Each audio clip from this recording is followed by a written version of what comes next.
A empezar con el mensaje de hoy y damos gracias a Dios por cada uno de los que nos ve por internet, cada uno de los hermanos que están aquí presentes y pues estamos orando por todos los que están con gripa, ¿verdad?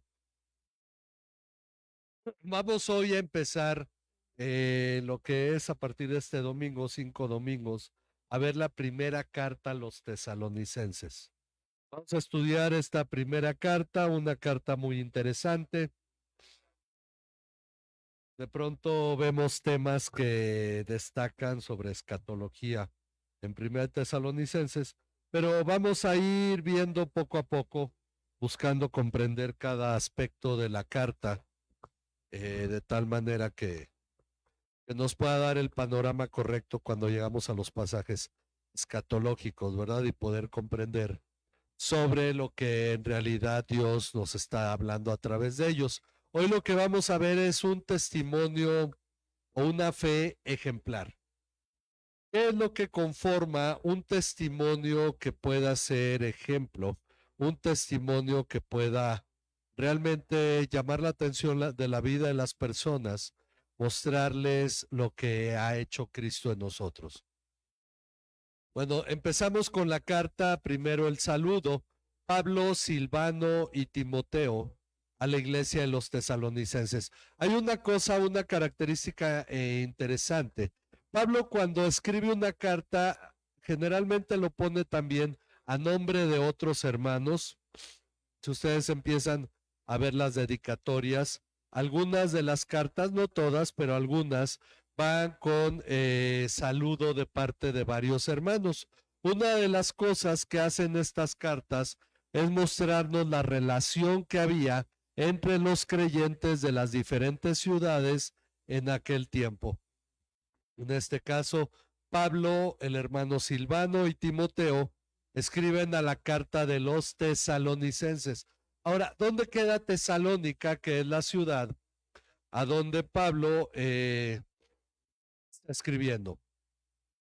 Tesalónica, digamos que durante el tiempo del Imperio Romano, lo que hoy es Grecia, estaba dividido en dos partes.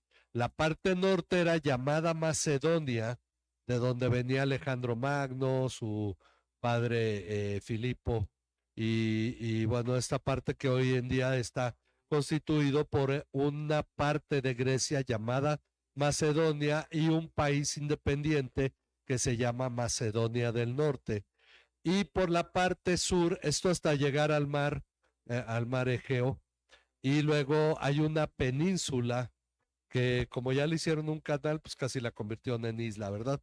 Un canal donde está la ciudad de Corinto y de ahí hacia el sur es lo que se llamaba Acaya. Bueno, Macedonia y Acaya conformaban lo que hoy para nosotros es Grecia. Y Tesalónica estaba en la parte de Macedonia, en la parte norte. Esto ahorita lo vamos a mencionar porque Pablo lo menciona aquí en la carta. Bueno, dice a la iglesia de los tesalonicenses en Dios Padre y en el Señor Jesucristo, y el deseo que ustedes van a encontrar en cada una de las cartas de Pablo, sin faltar, gracia a ustedes y paz. Que Dios multiplique su gracia, que Dios multiplique su paz. Es esta bendición en el saludo, es habitual para Pablo. Ahora, una de las cosas es que cuando él empieza ya propiamente con la carta, les dice, siempre damos gracias a Dios por todos ustedes. Hay una cosa, un aspecto que es importante, aunque parece un poco ligero o superficial. Cuando Pablo empieza una carta, siempre da algún tipo de información que es importante, pero que no se nota muy impactante, muy trascendente. Y dice, damos gracias a Dios por todos ustedes. Y una de las cosas que nosotros tenemos que aprender a hacer como iglesia es dar gracias a Dios por los hermanos. Dar gracias, y él destaca por qué razón. Nosotros tenemos que comprender la situación de cada hermano y darle gracias a Dios por los hermanos. Tenemos que ser agradecidos por la iglesia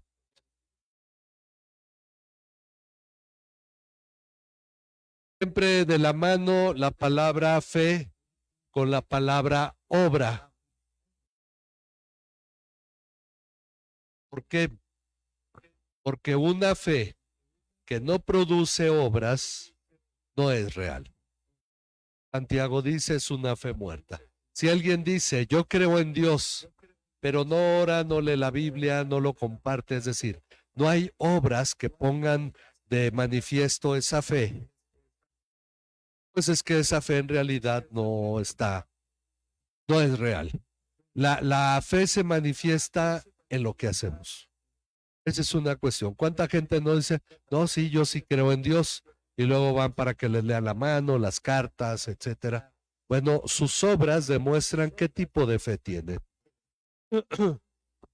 Y por eso dice su obra de fe, la obra que es derivada de la fe. Su trabajo de amor. El amor se caracteriza, aunque no podríamos definirlo y en realidad no existe una definición del amor. El amor se caracteriza por el servicio. Generalmente se habla de dar, pero el amor se manifiesta en servir. Cuando dice que nosotros amemos a los hermanos y pongamos la vida por ellos, habla de ponerla al servicio de los hermanos. Esa es la obra de servicio. El servicio en amor está señalándolo aquí, o su trabajo en amor.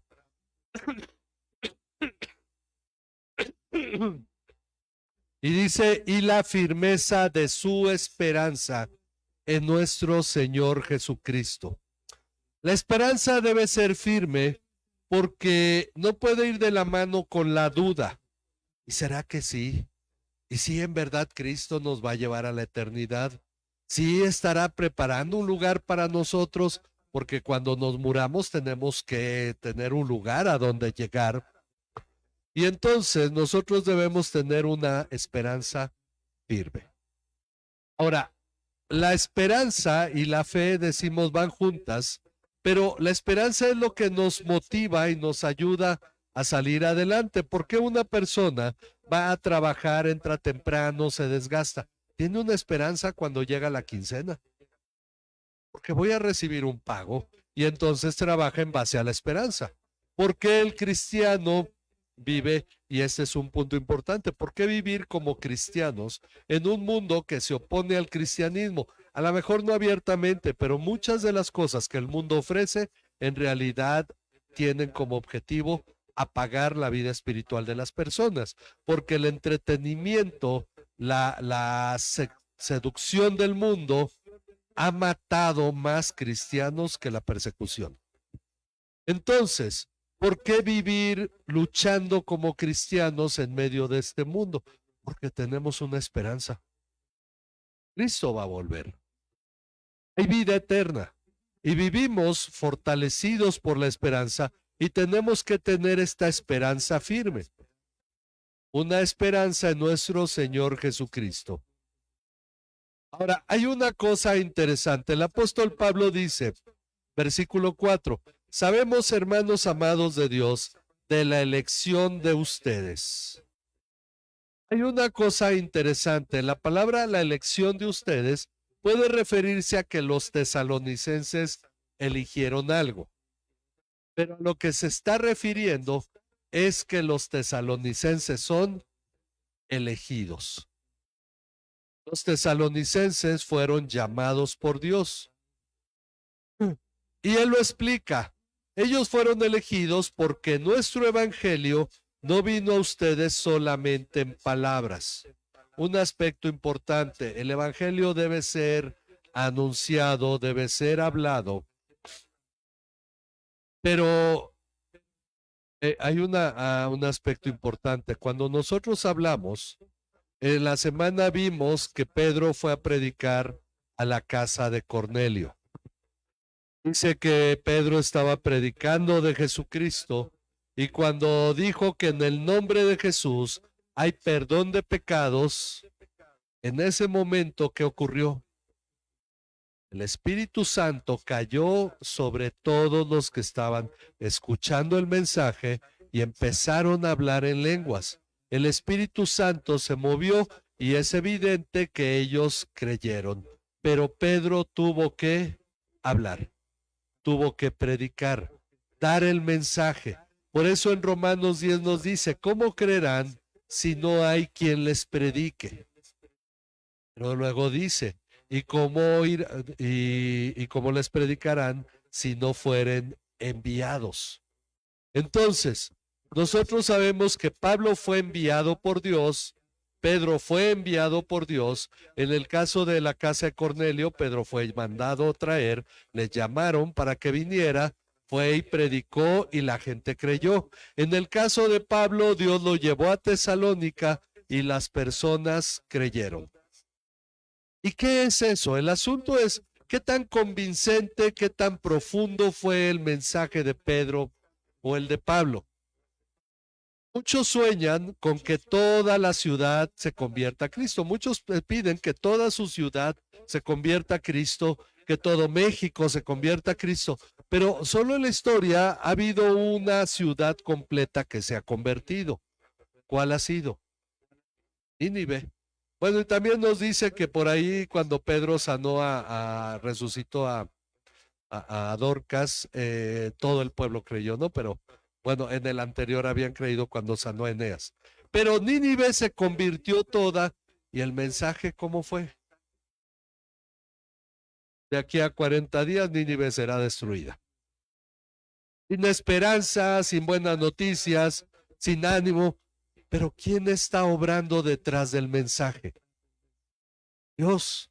No es la convicción de nuestras palabras que tan astutos seamos, porque a veces en los sistemas evangelísticos dicen, y si te preguntan esto, les dices esto, y si viene esto, les dices esto otro, y convéncelos de esta manera. Pero no se trata de convencer a la gente, se trata de llevar un mensaje que el Espíritu Santo obrará en algunos y en otros no, porque recuerden que ni aún con Jesús todos creyeron. Pero en el caso de los tesalonicenses, la palabra llegó primero con palabras, después llegó con poder en el Espíritu Santo. Pero Pablo está convencido de algo. Él está convencido que finalmente es la elección de Dios.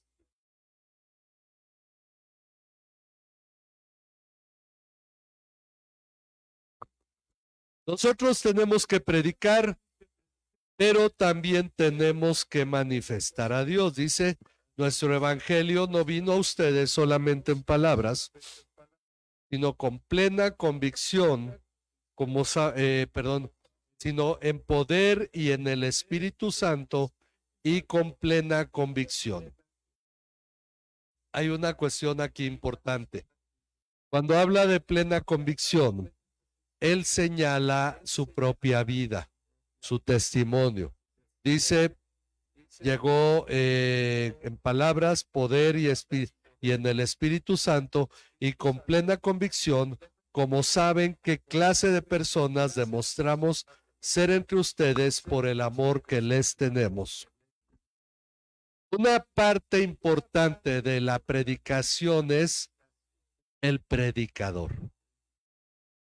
Pablo demostró, no dice cómo, pero dice, saben qué tipo de personas, qué clase de personas demostramos ser entre ustedes, porque hubo una característica, el amor hacia los tesalonicenses. El Evangelio, dice Pablo a los filipenses en Filipenses 1, déjenselos, digo en qué versículo, versículo 15. Algunos a la verdad predican a Cristo aún por envidia y rivalidad, pero también otros lo hacen de buena voluntad. Estos, los que lo hacen de buena voluntad, lo hacen por amor sabiendo que he sido designado para la defensa del Evangelio. Aquellos, los que lo hacen por envidia, proclaman a Cristo por ambición personal, no con sinceridad pensando causarme angustia en mis prisiones. Una cuestión importante es que uno puede predicar por odio, por ganancia, por amor. El evangelio es a predicar el evangelio, todos estamos de acuerdo, es importante, pero se puede hacer con malas intenciones. Porque todo, hasta lo correcto, lo mejor, se puede hacer con malas intenciones, y el ejemplo es la predicación del evangelio. Pablo predicó a los tesalonicenses y les demostró ser una persona recta porque les predicó por amor. Si nosotros no podemos ser realmente luz si nuestra vida no está sujeta a Dios, si no vivimos la palabra que predicamos. ¿Cuántas personas hoy no predican a un Cristo que ni a ellos los ha transformado? Dicen, ven a Jesús, tu vida va a cambiar. Ay, pues si la tuya es un desastre. Entonces tenemos que tener un testimonio real. Yo conozco pastores que predican cosas que ellos no ponen en práctica. Cuando me encuentro pastores divorciados, resentidos, etcétera, yo digo, ¿cómo pueden pasar a un púlpito, hablarle a la gente del amor de Dios cuando no ha producido eso en ellos? Es cierto, hay algunas bases equivocadas que tendrían que ser primero afirmadas en sus corazones para poder entonces sanar esos corazones y compartir la palabra correctamente, porque uno tiene que hablar de lo que Dios ha hecho en su vida y enseñar a otros lo que Dios ha puesto en su vida. Si yo no leyera la Biblia diariamente, no meditara en ella, no hiciera este diario devocional, ¿cómo se los exigiría a ustedes, verdad? Por eso, cuando hacemos, por ejemplo, cena de varones, o sea, el primero que tiene que entrarle, ¿quién es? El pastor. Y sin embargo, hay iglesias donde el pastor dice, no, yo soy el pastor, yo no doy. Y no hay ejemplo en ello, ¿verdad? Ahora, son características que a lo mejor parecen superficiales y sin importancia, pero la realidad es que uno debe vivir en verdad la palabra por amor y edificación de los demás. Bueno, esto es la forma en que el Evangelio llegó a los tesalonicenses, el testimonio de Pablo. Vino con las palabras que les habló, pero ¿por qué había poder y el Espíritu Santo? Porque Pablo estaba haciéndolo por amor a ellos.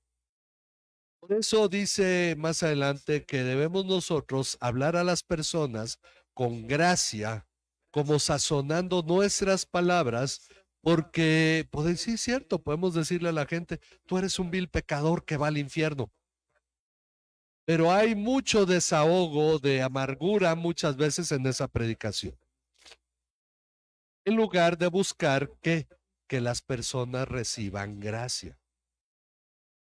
Sabemos que la gente es pecadora. El gran engaño del cristiano es este: creer que la gente pecadora debería vivir como cristiana. No queremos presidentes que no roben. Si no son cristianos, ¿qué van a hacer? ¿Favorecer a sus amigos? Pues sí. He inventado una palabra más que un sistema llamado democracia, que da la idea de que el gobierno es toda rectitud. No existe en el planeta y nunca ha existido, porque siempre los gobiernos son llevados a cabo por pecadores. Hay unos mejor disimulados y mejor formados que otros, pero la realidad es que no podemos esperar que nuestro vecino que no es cristiano se comporte como cristiano. Puede ser moral, y a veces hasta la gente moral nos llega a reclamar a nosotros como cristianos, pero ya sabemos que están en pecado. Tenemos que manifestarles el amor de Dios a ellos, pero primeramente tenemos que nosotros haber asimilado el amor de Dios en nosotros mismos, porque muchas veces nuestra queja hacia los no creyentes es porque pensamos que Dios nos debe algo a nosotros. Y por eso cuando vemos a la gente pecadora haciendo cosas que dañan, le reclamamos a Dios, pero debemos comprender la necesidad que hay en la vida de las personas y tener compasión para predicar el evangelio por compasión, por amor a las personas.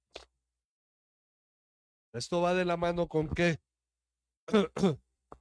Con el testimonio personal.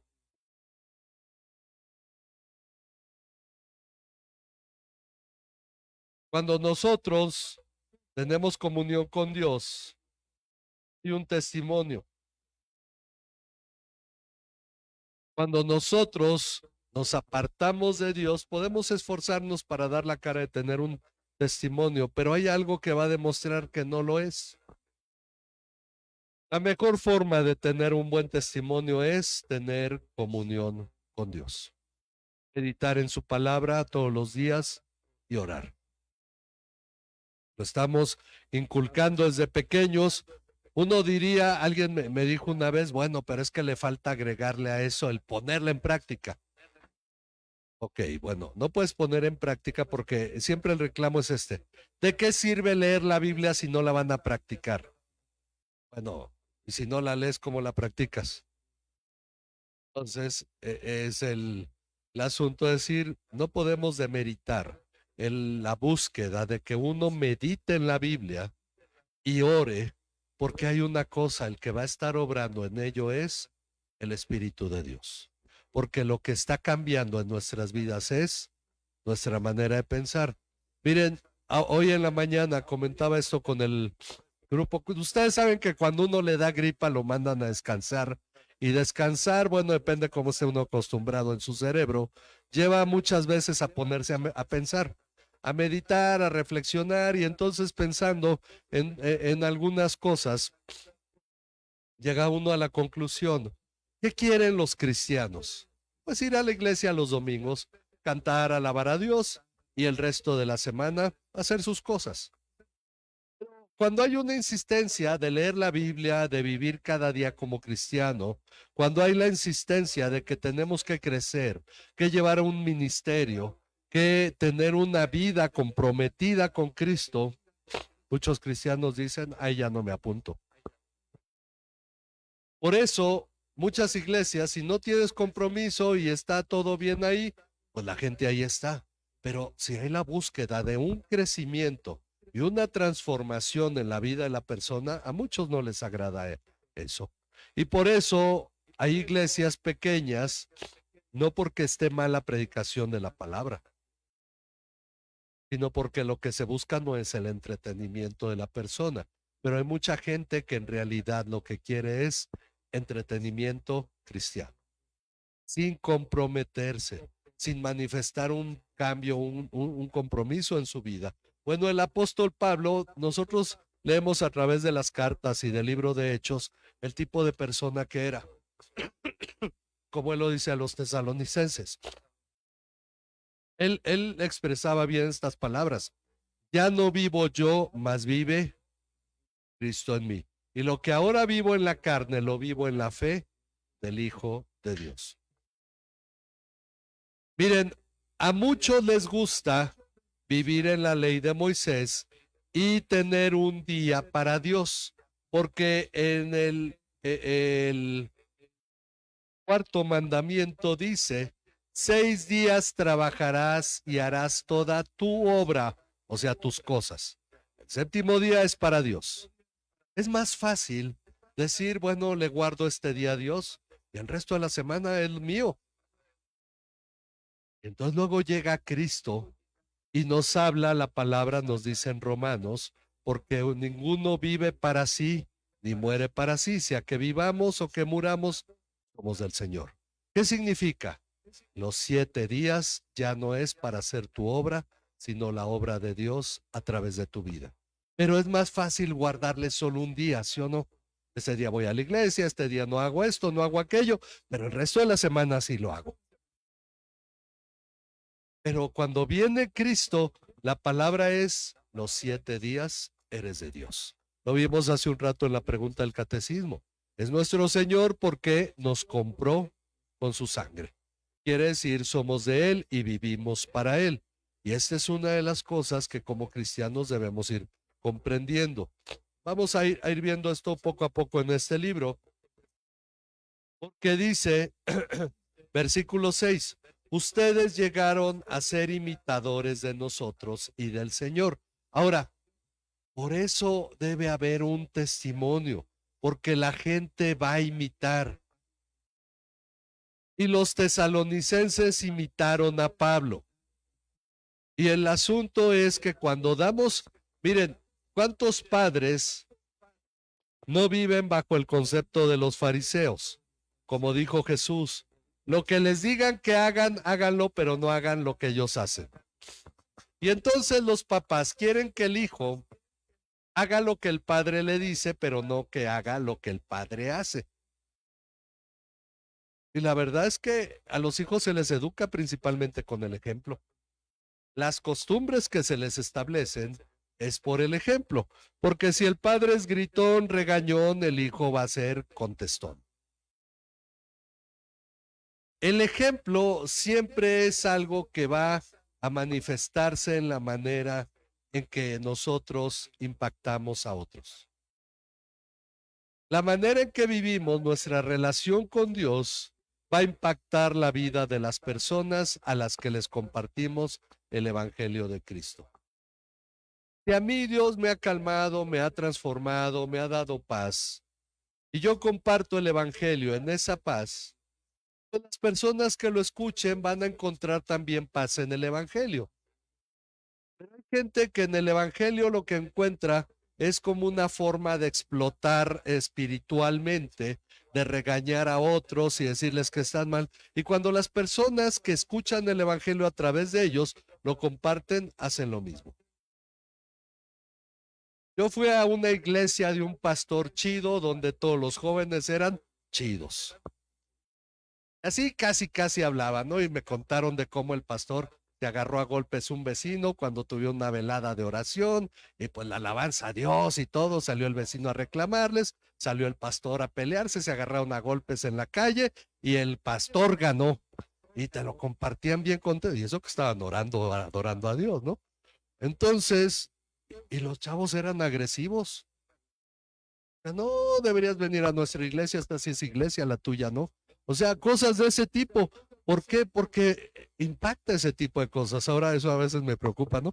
Pero nosotros confiamos que en verdad estamos llevando a las personas a comprender que lo que Cristo va a hacer es lo que ha hecho en nuestra vida. Ese es el punto. Hoy hablamos sobre el reposo de Dios.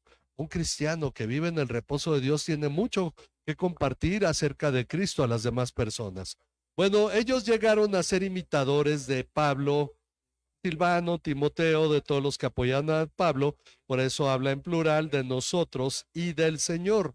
Y este es uno de los grandes retos. Pablo, por lo menos en la Biblia, dice en 3 ocasiones, sean imitadores de mí como yo de Cristo. Dice, habiendo recibido la palabra en medio de mucha tribulación. Una característica de los tesalonicenses, la iglesia fue la tribulación.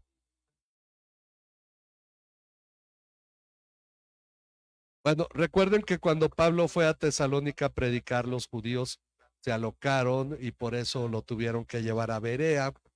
En Berea él estaba predicando y los judíos de Tesalónica fueron a alborotar a la gente de Berea y por eso lo mandaron a Atenas y bueno, en medio de tribulación y los tesalonicenses que recibieron la palabra, la recibieron en medio de tribulación.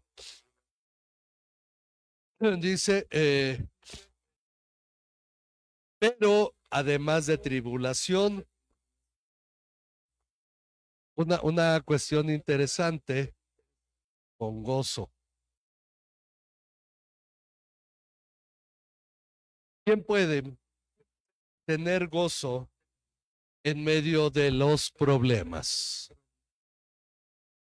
Gozo del Espíritu.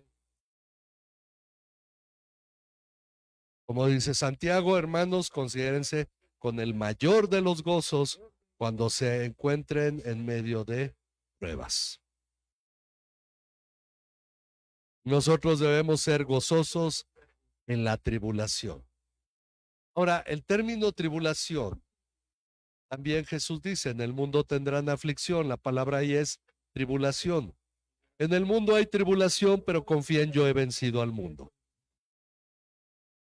En medio de mucha tribulación, los tesalonicenses hallaron la palabra. Pero ¿qué dice Jesús? Confíen, yo he vencido al mundo. Eso previamente les dijo, mi paz les dejo, mi paz les doy, yo no la doy como el mundo la da. Entonces, turbe su corazón ni tenga miedo. Eso crea esperanza. En medio de tribulaciones tenemos esperanza. ¿Y la esperanza qué genera? Gozo. Cuando dice a los filipenses, por nada estén afanosos y no sean conocidas sus peticiones delante de Dios, ¿qué dice que pasará? Y la paz de Dios, dice en toda oración y ruego con acción de gracias. Y luego dice, y la paz de Dios que sobrepasa todo entendimiento, guardará sus corazones, sus pensamientos. Cuando viene esa paz de Dios que sobrepasa todo entendimiento, lo que produce en nosotros es gozo. Eso es saber, Dios está obrando en medio de cada situación. En medio de las dificultades, sobreabundó nuestro gozo. Muchas veces en la palabra encontramos situaciones difíciles para los cristianos que siguen hablando la palabra. Y dice, en medio de mucha tribulación con el gozo del Espíritu Santo, de tal manera que llegaron a ser un ejemplo para todos los creyentes, es decir, todos los creyentes de Macedonia y Acaya, que ya dijimos que es Grecia, vieron que los tesalonicenses en medio de las tribulaciones tenían gozo y eso los hizo ejemplo para los demás.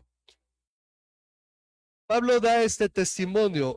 Tesalónica está en Macedonia, donde también está Filipo. En segunda los Corintios, en el capítulo 8,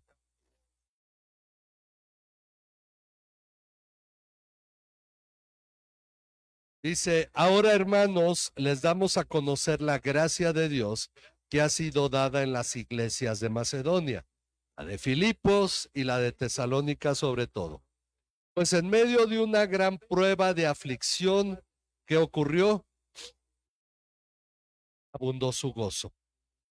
En medio de una gran prueba de aflicción, abundó su gozo y su profunda pobreza sobreabundó en la riqueza de su liberalidad. Es decir, profunda pobreza no es pobreza, es profunda pobreza. Y en medio de esa profunda pobreza, ellos empezaron a dar. Dice, pero ¿cómo van a dar si estaban pobres? Pues hasta el pobre tiene algo que dar. Y entonces, en medio de su profunda pobreza, sobreabundó en la riqueza de su liberalidad, porque yo testifico que según sus posibilidades y aún más allá de sus posibilidades, dieron de su propia voluntad, suplicándonos con muchos ruegos el privilegio de participar en el sostenimiento de los santos. Están apoyando a la iglesia de Jerusalén, nosotros queremos dar, pero ustedes son pobres. Pues ellos empezaron a dar y aún más allá de sus fuerzas, empezaron a dar. Y dice, ¿por qué? ¿Cuál es la clave? Está en el versículo 5. Y esto no como lo habíamos esperado, sino que primeramente se dieron a sí mismos, al Señor y luego a nosotros por la voluntad de Dios. Ellos se entregaron a Dios. Más adelante Pablo dirá que el que da semilla al que siembra, pan al que come, le dará lo necesario para que abunde siempre en toda buena obra. Y aquí en este mismo pasaje. Pero así era la iglesia de Tesalónica, la iglesia de Filipo, las iglesias de Macedonia. Ellos llegaron a ser imitadores de lo que Pablo vivía, Pablo que vivía en sus luchas y carencias, y ellos, habiendo recibido la palabra, lo hicieron en medio de tribulación con gozo del Espíritu, de manera que llegaron a ser ejemplo para todos los creyentes de Macedonia y Acaya, porque dice, saliendo de ustedes la palabra del Señor, se ha escuchado no solo en Macedonia y Acaya, sino que también por todas partes la fe de ustedes en Dios se ha divulgado. Si la gente empezó a decir, oye, las iglesias de Tesalónica, ¿qué fe tienen en Dios? Y le empezaron a compartir unos y otros y empezó a hacer ejemplo, cómo la iglesia de Tesalónica estaba llena de gente que tenía fe, porque ellos se entregaron primero al Señor, porque dieron en verdad de corazón, porque vieron en el Evangelio algo que producía gozo en medio de su tribulación, y este testimonio puso de manifiesto que ellos tenían fe. Ese es el asunto, fe. Creyeron en realidad. Ellos creyeron que si Dios prometía algo en la palabra, lo iba a cumplir. Por eso dice que la fe de ellos fue por todas partes escuchada. Ahora, ¿cómo será cuando nuestra fe como iglesia sea conocida? Y uno puede saber, miren, uno puede decir, para mí fue un testimonio, no sé si siga pasando, pero en la Ciudad de México, todas las iglesias que yo conozco no hacen actividad entre semana, porque moverse en la Ciudad de México entre semana es dificilísimo. Y más también si eres un cuate que vive en Naucalpan y quiere ir a trabajar a Coyoacán, pues también es, a veces es más barato que compren casa en el sur, ¿no? Cosas de ese tipo. Pero la realidad es que había una iglesia a 2 cuadras de donde vivía mi abuelita que el miércoles, si uno no se apresuraba a llegar temprano, le tocaba parado en la calle o a veces ponían una banquita en la calle, pero pronto se llenaba porque adentro el lugar estaba abarrotado. Más de 300 personas un miércoles a las 7 de la tarde en la Ciudad de México. Que las demás iglesias no podrían hacer eso. Y una cuestión, la característica era la fe. Es una parte importante que comprender para testimonio de nosotros. Tenemos nosotros que considerar el hecho de que la fe se manifiesta en las cosas que hacemos. Por esa razón, ellos, los tesalonicenses, eran ejemplo para las demás iglesias. Y nosotros tenemos que aspirar a ser una iglesia que sea ejemplo para otras iglesias. Que si dicen, bueno, es que en mi iglesia se predica la palabra, gente no va a decir a ver qué te enseñan, sino a ver cómo vives. De manera que en realidad sea cierto que lo que en tu iglesia está pasando les da a ellos testimonio. Pero a veces hay católicos que se portan mejor que los cristianos, ¿sí o no? Pues vamos todos a la iglesia católica. Hay que ir considerando esta situación. Estamos en un mundo, como dice Hebreos 12, en medio de una multitud de testigos. La gente observando al creyente.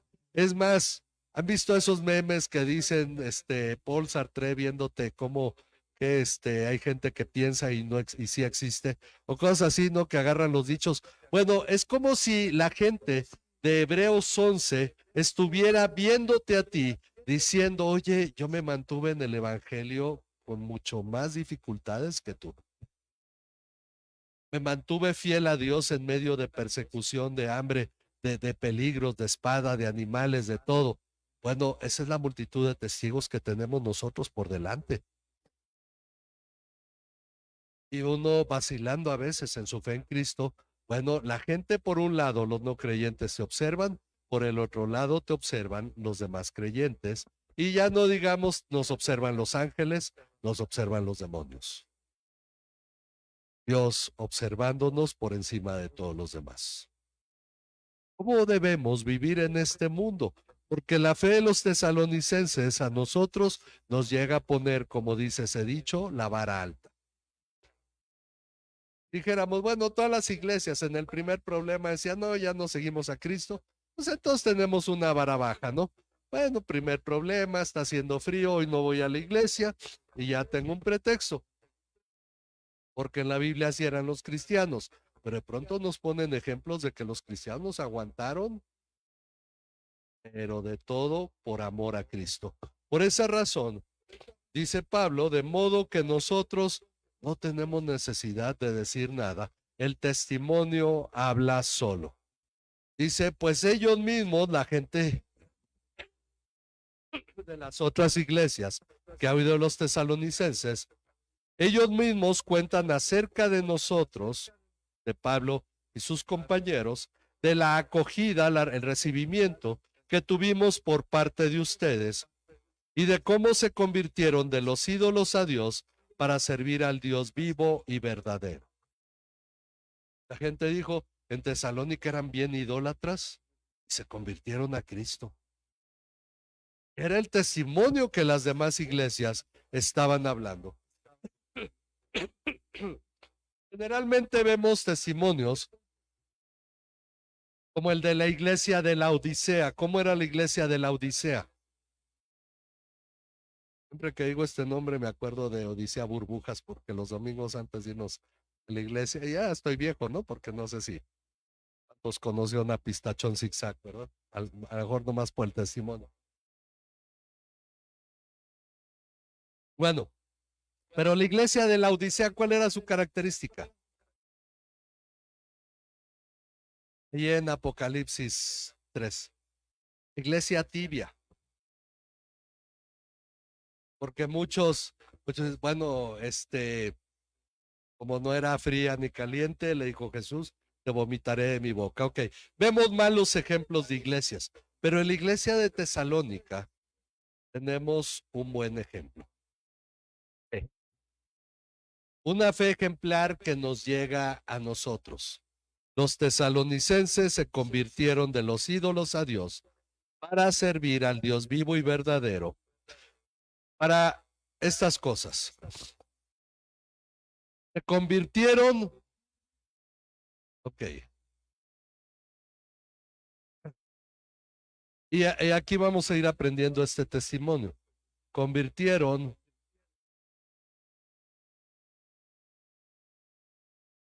para servir a Dios. Hoy en día, más bien la gente se convierte para que Dios les sirva. Porque estas son las ventajas si tú te conviertes a Cristo. Tu matrimonio va a mejorar, tus hijos van a estar bien, te va a ir bien en tu trabajo y entonces uno se convierte para que Dios les sirva.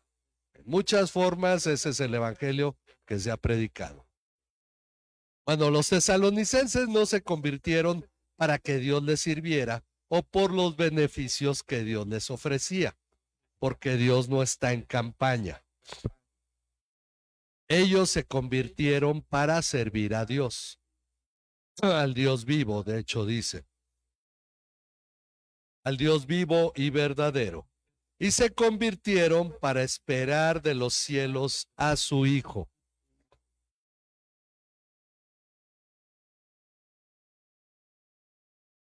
Para esperar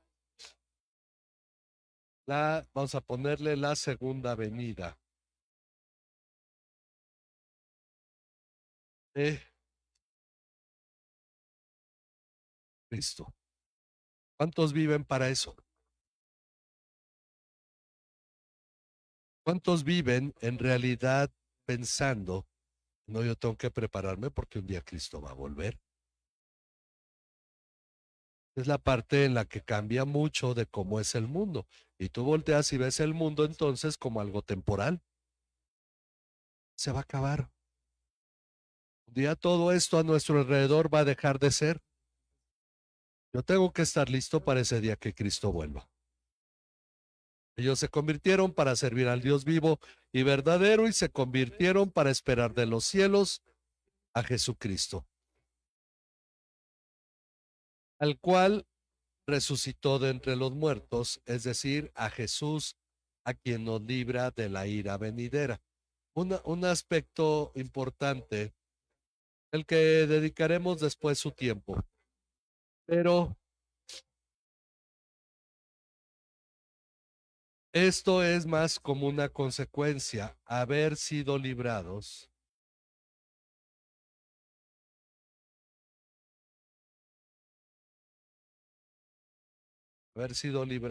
de la ira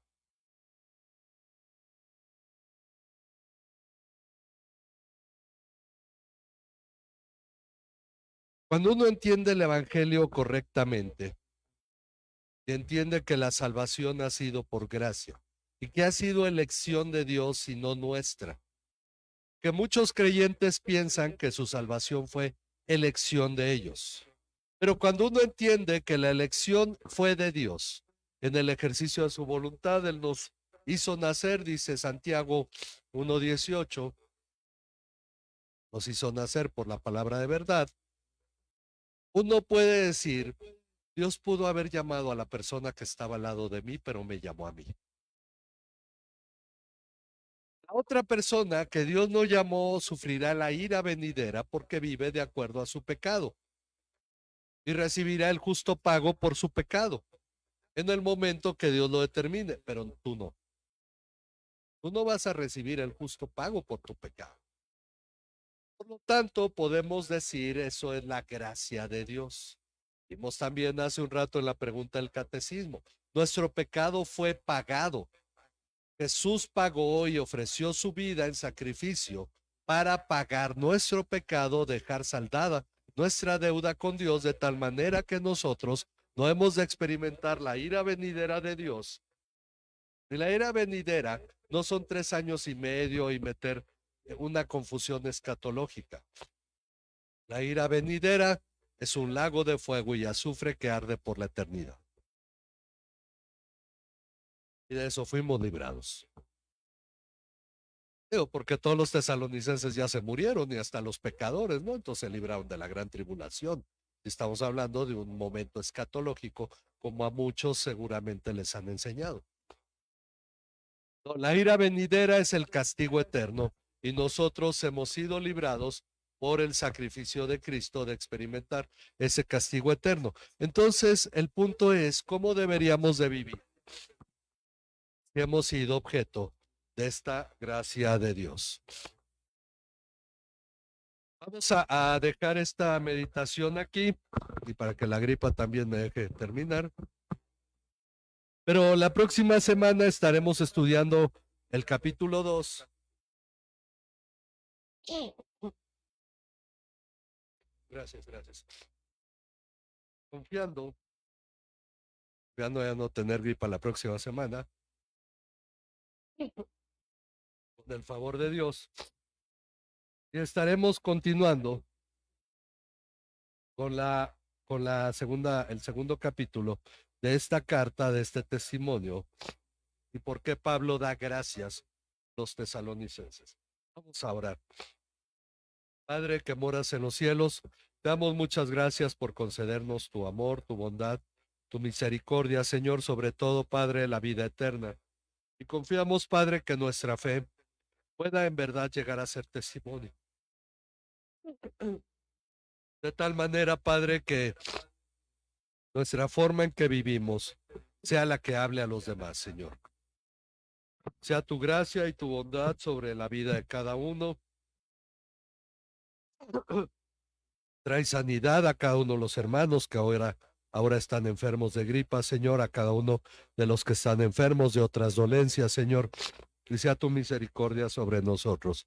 Te alabamos y bendecimos en el nombre de tu Hijo Jesucristo, nuestro Señor y Salvador. Amén. Amén. Nos despedimos de todos los que nos ven por internet. Y